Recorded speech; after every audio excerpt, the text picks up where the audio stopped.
በሰሜኑ የሀገራችን ክፍል ተፈጥሮ በነበረ የጸጥታ ችግር ጋር በተያያዘ ጉዳት ከደረሰባቸው ተቋማት መካከል የጤናው ዘርፍ ዋነኛው ነው። የጸጥታ ችግሩ በስምምነት ከተቋጨ በኋላ ጉዳት የደረሰባቸውን የጤና ተቋማት ወደ ነበሩበት ለመመለስ የፌዴራል መንግስቱና የክልሉ መንግስት በጋራ ሲሰሩ ቆይተዋል። በዚህም የጤና አገልግሎቱን ለዜጎች ለማድረስ በተከናወኑ የማሻሻያ ተግባራት ሙሉ ለሙሉ ባይሆንም የተመዘገቡ በርካታ ውጤቶች መኖራቸውን የትግራይ ክልል ጤና ቢሮ ኃላፊ ከጣቢያችን ጋር በነበራቸው ቆይታ ተናግረዋል። መሰረታዊ የሆኑ የጤና አገልግሎቶች ተቋርጦ የነበሩ ለምሳሌ ህጻናት ክትባት እሱን ማስጀመር፣ የወሊድ አገልግሎቶችን እንደዚሁ ማስጀመር፣ እናቶችም ከወሊድ በፊት የሚያስፈልጉ ክትትሎችንና የቤተሰብ ምጣኔ አገልግሎቶች እነዚሁም እንዲጀምሩ ማድረግ፣ የኤችአይቪ እና የሳምባ ነቀርሳ አገልግሎቶች እንዲጀምሩ ማድረግ እንዲሁም በወረርሽኝ መልክ ሲከሰቱ የነበሩትም ላይ ከፍተኛ ርብርብ አድርገናል። ባለፈው ዓመት እንደ ሀገር በወረርሽኝ መልኩ ተከስቶ የነበረው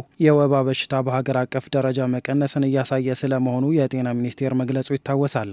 በትግራይ ክልል የወባ በሽታ ምጣኔው መቀነስን ቢያሳይም አሁንም ድረስ በየሳምንቱ ከ4000 በላይ የወባ ታካሚዎች ወደ ጤና ተቋማት እንደሚመጡ ነው የቢሮ ኃላፊው የጠቆሙት። የኮሌራ በሽታ አሁንም በክልሉ በወረርሽኝ መልኩ እየተከሰተ ያለ በሽታ መሆኑን በትግራይ ክልል ስላለው የጤና ሁኔታ ከጣቢያችን ጋር ቆይታ ያደረጉት የቢሮ ኃላፊው ገልጸው ለዚህም የንጹህ መጠጥ ውሃ እጥረት ዋነኛ መንስኤ መሆኑን አስረድተዋል። አሁን በሳምንት ከ4000 እስከ 5000 የወባ ታካሚዎችን እያየን ነው።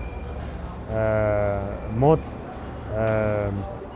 እንዳይከሰት ለማድረግ ያደረግነው ጥረት ጥሩ ነው። ጥሩ ውጤት እያሳየ ነው። ከኮሌራ ጋር ይህን ችግር መሻገር አልቻልንም። እንደ ክልል በአመት ቢያንስ 2 ወይም 3 ወረርሽኝ መልክ እየተከሰቱ ነው።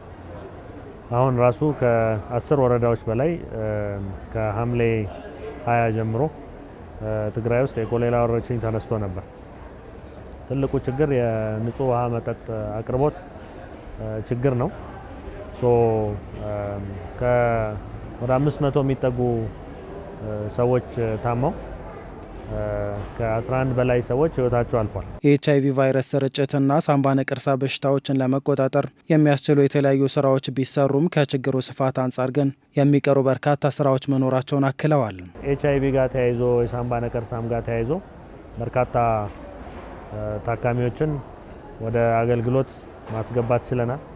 ግን ቢሆንም ከጦርነቱ በፊት 46000 የኤችአይቪ በሽተኞች መድኃኒት የሚወስዱ ክትትል ላይ የነበሩ አሁን 37000ዎቹን ብቻ ነው የት እንዳሉ ማወቅ የቻልነው። ሌሎቹ ምናልባት አሁንም ለኛ አክሰሰብል ያልሆኑ ቦታዎች አሉ። በህይወት ላይኖሩ ይችላሉ። ቦታ ለቀው ወደ ሌላ ቦታ ሄደው ሊሆኑ ይችላሉ። እሱ ማየት ያስፈልጋል። ግን እዛም ላይም ቢሆን መድኃኒት መስጠት ብቻም ሳይሆን የቫይረስ መጠኑን በከፍተኛ ሁኔታ መቀነስ ነው የኤችአይቪ ሕክምና የመጨረሻ ውጤት። አዳዲስ ታማሚዎች ደግሞ እንዳይኖሩ ማድረግ ነው። በዚህ መልክ ስናየው ብዙ ስራ ይጠይቃል። አሁን የህጻናት ክትባትን በተመለከተ ከጤና ሚኒስቴር ጋር በጋራ በመሆን በተሰሩ ስራዎች አበረታች ውጤቶች መመዝገባቸው ተመላክቷል። የእናቶች ሞት ምጣኔ ለመቀነስ የተከናወኑ ስራዎች ግን ብዙም ውጤቶችን ማስመዝገብ ሳይችል ቀርቶ ከ180 በላይ እናቶች ከወሊድ ጋር በተያያዘ ህይወታቸው ማለፉን ተናግረዋል። ለዚህም ችግር የክልሉ የጤና ቢሮ ኃላፊ የተለያዩ መንስኤዎች መኖራቸውን አስረድተዋል። የእናቶች ሞት 189 የሚሆኑ እናቶች በ2017 ዓ.ም ህይወታቸውን አጥተዋል። ከነሱ ውስጥ ቤት የሚወልዱ ወደ 50 በመቶ የሚሆኑት ናቸው። ሌሎቹ መንገድ ላይ የጤና አገልግሎት መስጫ ተቋም ደርሰውም ህይወታቸው ያለፈዋል። የአምቡላንስ ሰርቪሱን ማሻሻል በተለይ ከነዳጅ እጥረት ጋር በከፍተኛ ሁኔታ በተያያዘ አሁን ማግኘት የቻልናቸውን አምቡላንሶችም እንደዚሁ ኦፕሬሽናል ለማድረግ ችግሮች አሉ። ሆስፒታሎቻችን ሁሉም በራቸውን ከፍተው እያገለገሉ ነው። 2015ን ከ2016 ጋር ስናነጻጽር 2016ን ከ2017 ጋር ፍጥነቱ ዝግ ያለ ቢሆንም ቀስ እያለ ግን እየተለወጠ እንዳለ ነው እያየን ያለነው።